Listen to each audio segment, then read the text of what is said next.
안녕하세요. 뜨는 아침 묵상 배용호 목사입니다. 오늘은 느헤미야 9장 1절 2절 말씀입니다. 그달 29날에 이스라엘 자손이 다 모여 금식하며 굵은 베옷을 입고 티끌을 무릅쓰며 모든 이방 사람들과 절교하고 서서 자기의 죄와 조상들의 허물을 자복하고. 아멘. 오늘은 이스라엘 백성들의 회개에 대해서 함께 묵상해 보겠습니다. 여러분, 회개해 보신 적이 있으신가요? 여러분들은 회개가 뭐라고 생각하십니까? 보통 회개를 이야기를 할 때 내 잘못을 누군가에게 하나님 앞에 기도로서 고백하는 것, 이것이 회개다, 이렇게 많이 생각하고 있으실 것 같아요. 오늘 본문 말씀에도 이렇게 보면 1절 말씀에 보면 금식하고 굵은 베옷을 입고 그리고 죄를 무릅쓰는 이런 금식하는 행위들이 나옵니다. 물론 7월 달에 대속죄일이 있기 때문에 나팔절이고 속죄일이 있으니까 속죄일에는 의례적으로 이렇게 하는 장면들도 있겠지만, 이스라엘 백성들이 금식하고 굵은 베옷을 입고 죄를 무릅쓴다는 이 과정은 정말 금식이라는 음식을 끊는 목숨을 담보로 하는 기도, 그리고 결단이 이 속에 있다는 것을 회개의 기본적인 것으로 우리가 생각해 볼 수 있을 것 같아요. 그러니까 회개라는 것은 하나님, 내가 잘못했습니다, 하나님 sorry, 이렇게 하면서 가볍게 넘어가는 그게 회개가 아니라 금식하면서 내 자신의 이 정체성을 두고 내 존재를 두고 내 목숨을 걸고 하나님 앞에 철저하게 하나님 앞에 나오는 것, 이게 뭐냐면 바로 회개의 본 모습이라는 것을 오늘 말씀이 이야기를 합니다. 그리고 또 한 가지는 이방인들과의 절교가 나옵니다. 또 다른 본문에 보면은 이방인들과 결혼했던 거를 끊어내는, 이방인을 돌려보내는, 자기가 떠나보내는 그런 사건들도 나오고요.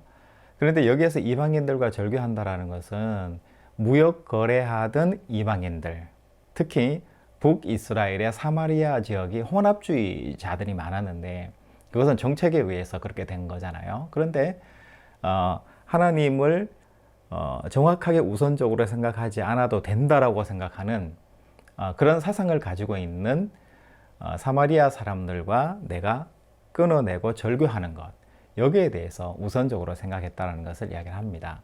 오늘 이스라엘 백성들의 회개를 보면은 크게 두 가지 특징을 생각해 볼 수 있어요. 첫 번째는 자기 잘못을 회개하는 거예요. 인정하는 거예요. 그러니까 자인한다, 스스로 인정한다라는 거죠. 여러분, 우리가 살아갈 때 스스로 내가 잘못했습니다 라고 고백하는 거가 이게 상당히 어려운 부분이라는 것을 여러분 아시잖아요. 왜냐하면 내가 잘못을 인정하면 그 인정하는 것에 대한 책임이 따른다는 생각을 하기 때문에 책임 안 지려고 잘못된 것이라고 고백하지 못하는 경우들이 굉장히 많거든요. 뭐 누가 본 것도 아니니까요. 숨기기 좋으니까요. 그렇게 할 수도 있다는 거죠. 또 한 가지는 조상들의 죄까지 자복하고 인정하는 회개가 있었다는 거예요. 이 말은 공동체적인 회개를 이야기해요. 그러니까 회개라는 것이 나 개인적인 회개도 있고, 그 다음으로는 공동체적인 회개가 더불어서 동시적으로 이루어졌다는 것을 이야기합니다. 여러분, 굉장히 신기하죠?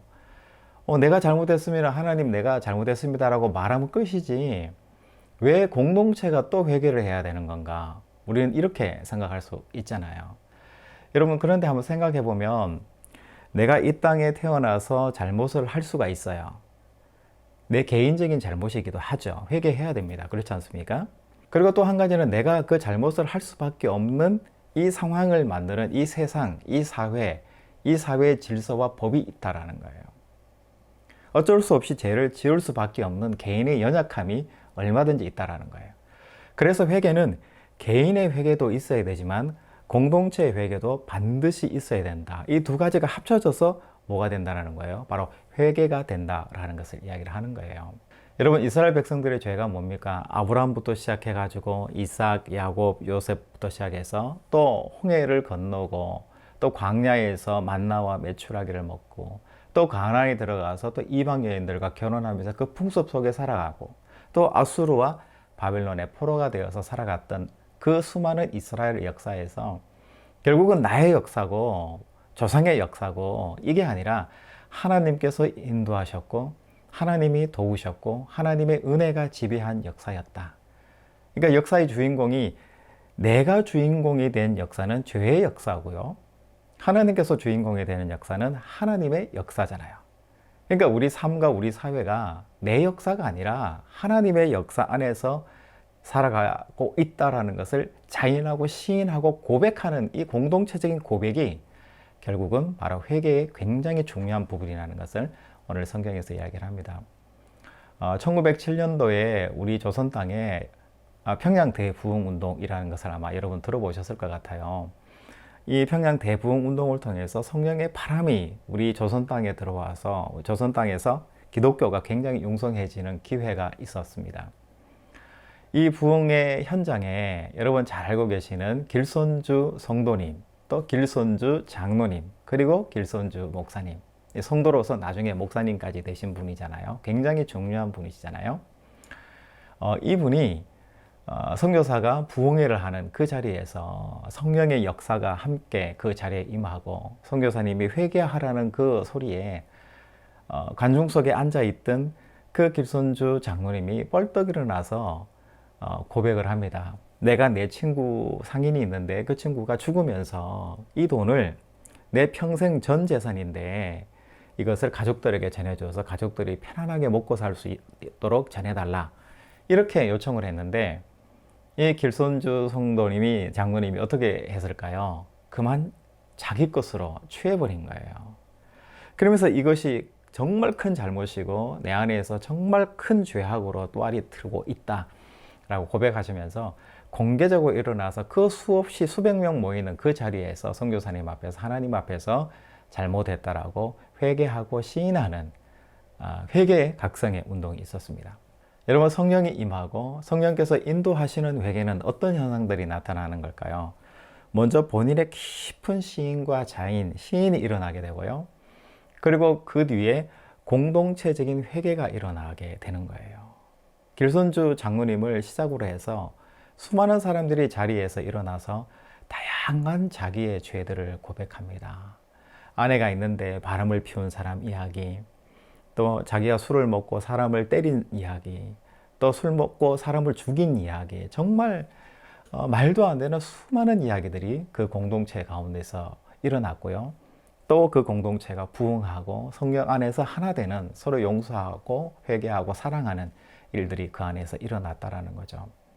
여러분, 회개는 내 개인만의 회개가 아니라요, 공동체적인 회개가 동시에 일어나는 것이 진정한 성령의 회개라는 것을 여러분 오늘 말씀에서 기억해 주셨으면 좋겠습니다. 그리고 회개한 이 이스라엘 공동체가 나중에 귀족 방백들 그리고 제사장 레위인들을 통해서 이 죄에 대해서 공개 문서화 시켜요. 공적으로 그렇게 만든 거죠.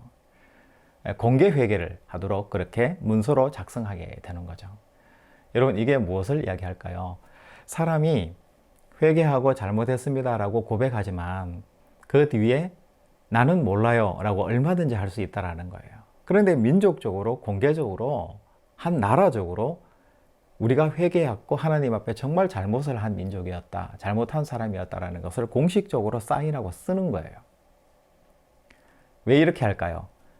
죄라는 것이 그렇게 무겁고 무섭다라는 것을 이야기를 하는 거예요. 여러분, 우리가 좀 나쁘게 생각될 수도 있지만 우리의 습관과 잘못된 것들을 보통 이제 어머니들이 그 역할을 많이 하시죠. 아버님들도 그 역할을 하지만 어머님들이 역할을 많이 하시잖아요. 너 일찍 일어나야 된다, 너 그렇게 살면 안 된다, 너 그렇게 하면 안 돼 라는 이야기를 식구들이 다 듣는 자리에서, 때로는 이웃 주민이 듣는 자리에서 막 이야기하시잖아요. 근데 듣는 사람 입장에서는 너무 폭력적이고 너무 힘들게 생각될 수 있어요. 그런데 그렇게까지 하는 이유는 그렇게 공개화시키고 모든 사람이 듣게끔 해야만이 그 사람이 더 이상 자기의 나쁜 습관에서 벗어나기 때문에 그렇게 하는 거잖아요. 그런데 신앙인이라면 그런 공개적인 어떤 자리를 통해서, 고발을 통해서 뭔가 자기의 신앙의 성숙과 삶의 아름다운 모습으로 변화하기보다 스스로 자인하는 거죠.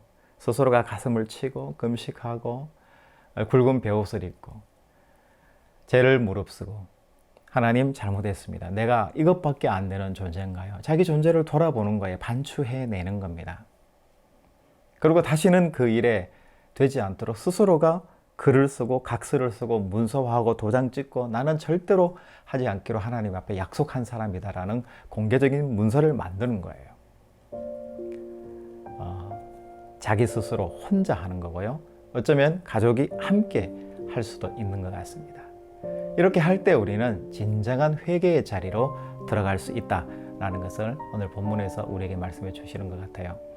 여러분, 하나님께서 오늘 새로운 날을 허락해 주셨는데요. 이 새로운 날을 대하는 신앙인의 아름다운 모습은 무엇일까요? 스스로 내 자신을 돌아보고 내 자신이 더 자라나고 성숙된 자리로 갈 수 있도록 내가 노력해내는 거예요. 그리고 넓고 구습이 되고 없어도 되는 어떤 내용들이 있다면 과감히 끌어낼 수 있는 용기 있는 믿음을 가지는 것, 이것이 신앙인의 또한 기계가 아닌가라는 생각이 듭니다. 여러분, 오늘 살아내실 때에 성령님의 도움을 받으셔서 끊을 것은 끊어내고 또 이을 것은 이어내는 그런 복된 한 날 되시기를 주님의 이름으로 축복합니다. 여러분, 내일 또 뵙겠습니다. 샬롬.